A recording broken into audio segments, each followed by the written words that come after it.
community organizations was responsible for the boarding, lodging, and medical attention of evacuees. And of course, they handled the complexity of flight operations on the ground so that the return home was a smoother process.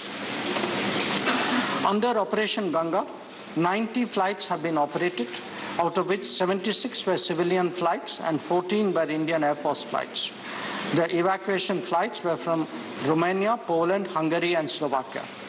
While Indian Air Force rose to the occasion, most of the private airlines, and that includes Air India Express, Indigo, SpiceJet, Vistara, Go Air, and Air Asia, also participated enthusiastically. During this period, Prime Minister himself spoke to the presidents of Russia and Ukraine on multiple occasions. He specifically took up the issue of safe evacuation of Indian nationals, especially from Kharkiv and Sumy.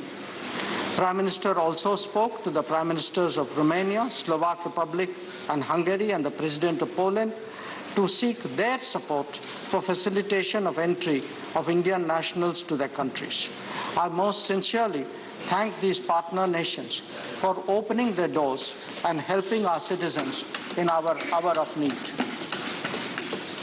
Chairman, sir, I was also in constant touch with my own counterparts in Ukraine, Russia, Poland, Romania, Hungary, Slovakia, and Moldova for similar reasons.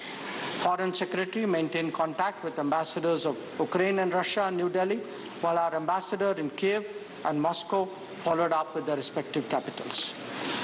Prime Minister deputed 4 union ministers as special envoys to Romania, Hungary, Slovak Republic, and Poland to facilitate Operation Ganga.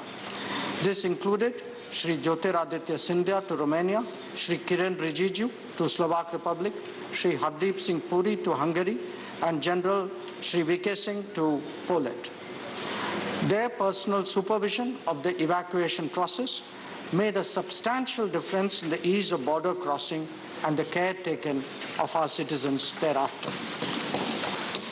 The most challenging part of the evacuation exercise was that of evacuating Indian nationals from Kharkiv and Sumy. Both the places witnessed heavy shelling and airstrikes. Many options were worked out to evacuate students through buses and trains.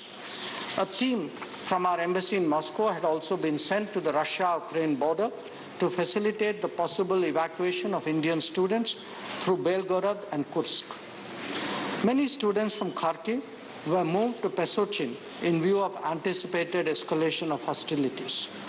While our efforts were able to stave off some of the more extreme scenarios, their presence in a safety zone allowed for subsequent ferrying through buses to the western borders.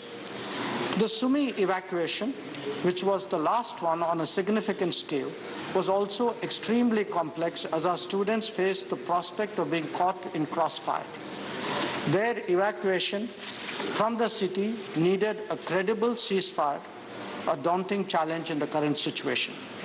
This finally materialized, Chairman, sir, due to the personal intervention of the Prime Minister himself with the Presidents of Ukraine and Russia. Noting the extraordinary challenges before us, we also dispatched a special team of senior officers to the vicinity of Sumy. Their coordination with the military forces deployed there, with the ICRC and the arrangement of logistics, was responsible for the final outcome. During the entire period, our embassy in Ukraine has been working incessantly to contact Indian nationals, arranging and facilitating transport, coordinating with local authorities, providing food, etc. Throughout the evacuation exercise, our embassy was in constant touch with the Ukrainian authorities. We appreciate their positive response to our request during this period. Their intervention was responsible for running additional trains needed for the evacuation exercise.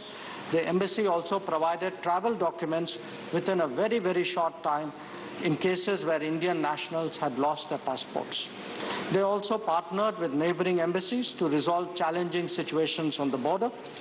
On 13th March, in view of the rapidly deteriorating security situation in Ukraine, including attacks in its western part, it was decided to temporarily relocate the Indian embassy in Ukraine to Poland.